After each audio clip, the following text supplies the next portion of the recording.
water body 2% នឹងអត់សូវមានផ្ទៃទឹកទេដើមឈើច្រើនកុសល20ដីដើមដំណាំ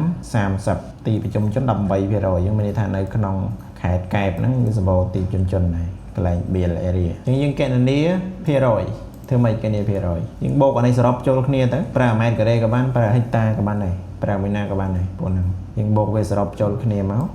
ធ្វើម៉េចដើម្បីអាចសរុបបាន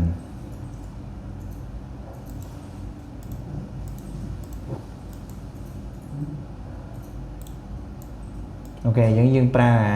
អា area គីឡូម៉ែត្រការ៉េនេះទៅអញ្ចឹងផ្ទៃសរុបផងវាគឺ190.617គីឡូម៉ែត្រការ៉េអញ្ចឹងណាយើងបង្កើត area percentage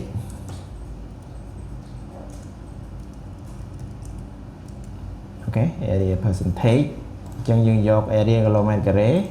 គុណនឹង100ហើយចែកនឹង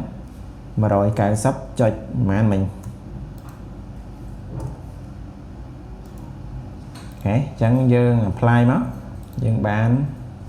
អីលុបចោលផ្លេចដូរប្រភេទមិញយកក្រៅពីខ្ទង់យើង round មកយើងប្រើ round function មក round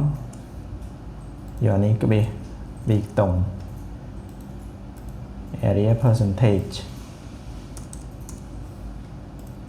យកជា double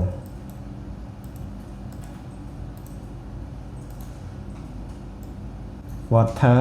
body 2% យើងអត់សូវមានផ្ទៃទឹកទេដើមឈើច្រើនកុសល20ដីដើមដំណាំ30ទីប្រជុំជន18%យើងមានន័យថានៅក្នុងខេត្តកែបហ្នឹងវាសម្បូរទីប្រជុំជនហើយកន្លែង Bill area តើន័យយើងមានហើយបន្តមកយើងរៀបចំវាដើម្បីដាក់ចូលទៅក្នុងតារាង